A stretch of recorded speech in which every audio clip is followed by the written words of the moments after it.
Effect ದೇಶಕ್ಕೂ ತಟ್ಟಿದೆ. ದೇಶದ ಬೇರೆ ಬೇರೆ ರಾಜ್ಯಗಳಲ್ಲಿ ಈಗಾಗಲೇ ಎಲ್ಪಿಜಿ ಗ್ಯಾಸ್ ಗೃಹ ಬಳಕೆ ಮತ್ತು ಕಮರ್ಷಿಯಲ್ ಎರಡೂ ಗ್ಯಾಸ್ ರೇಟ್ ಹೆಚ್ಚಾಗಿದೆ.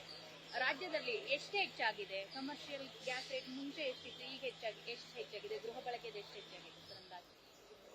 115 ರೂಪಾಯಿ ಕಮರ್ಷಿಯಲ್ ಗ್ಯಾಸ್ಗೆ ಇವತ್ತಿಂದ ಬೆಲೆ ಏರಿಕೆ ಆಗಿದೆ ಪ್ರತಿಯೊಂದು ಸಿಲಿಂಡರ್ ಮೇಲೆ.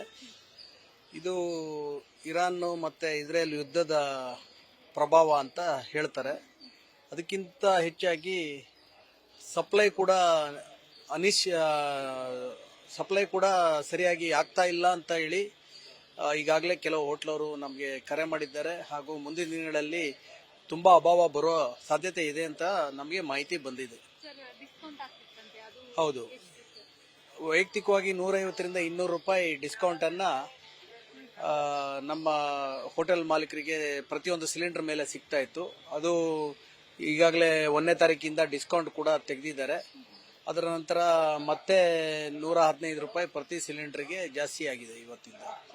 ಈಗ ಅವಧಿ ಬಿಟ್ಟಿರು ಇದೇ ತರ ಮುಂದುವರೆದ್ರೆ ಏನಾದರೂ ಟೀ ಕಾಫಿ ಅಥವಾ ಈ ಗ್ಯಾಸ್ ಹೊರೆ ಏನಾದರೂ ಗ್ರಾಹಕರಿಗೆ ಅಲ್ಲ, ಸದ್ಯಕ್ಕಂತೂ ನಾವು ಹೋಟೆಲ್ ಮಾಲೀಕರು ಯಾವುದೇ ರೀತಿಯಿಂದ ಬೆಲೆ ಏರಿಕೆಯನ್ನ ಮಾಡಲ್ಲ. ಯಾಕಂದ್ರೆ ಇದು ಯುದ್ಧದ ನಿಮಿತ್ತ ತಾತ್ಕಾಲಿಕ ಅಂತ ಹೇಳಿ ನಾವು ಭಾವನೆ ಮಾಡ್ಕೊಂಡಿದ್ದೀವಿ. ಆದರೆ ಇದೇ ರೀತಿ ಮುಂದೋದ್ರೆ ಖಂಡಿತವಾಗ್ಲೂ ನಮ್ಮ ಹೋಟೆಲ್ ಮಾಲೀಕರ ಮೇಲೆ ತುಂಬಾ ದೊಡ್ಡ ಹೊರೆಯನ್ನ ಬೀಳುತ್ತೆ. ಆ ಹೊರೆಯನ್ನ ನಾವು ಅನಿವಾರ್ಯ ಪರಿಸ್ಥಿತಿಯಲ್ಲಿ ನಮ್ಮ ಗ್ರಾಹಕರ ಮೇಲೆ ಹಾಕಬೇಕಾಗಿ ಬರುತ್ತೆ.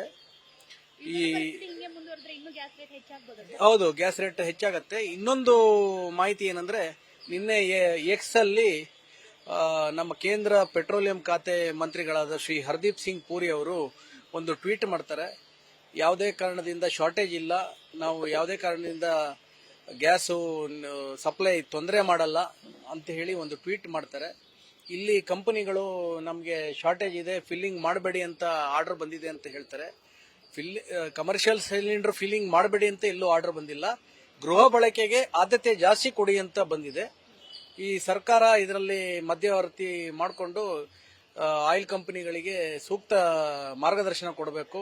ಯಾವುದೇ ಕಾರಣಕ್ಕೂ ಹೋಟೆಲ್ಗಳಿಗೆ ಅಡಿಗೆ ಅನಿಲವನ್ನ ಸಪ್ಲೈಯಲ್ಲಿ ತೊಂದರೆ ಆಗಬಾರ್ದು. ಯಾಕಂದ್ರೆ 95% ಹೋಟೆಲ್ಗಳಲ್ಲಿ ಅಡಿಗೆಯನ್ನ ಗ್ಯಾಸ್ ಸಿಲಿಂಡರ್ ಮುಖಾಂತರನೇ ಮಾಡ್ತಾ ಇರೋದ್ರಿಂದ ಅದು ಏನಾದರೂ ಸಪ್ಲೈಯಲ್ಲಿ ತೊಂದರೆ ಆದ್ರೆ ನಾವು ಹೋಟೆಲ್ ಬಾಗಿಲನ್ನ ತೆಗೆಯೋದೇ ತುಂಬಾ ದೊಡ್ಡ ಪ್ರಶ್ನೆ ಆಗಿರುತ್ತದೆ.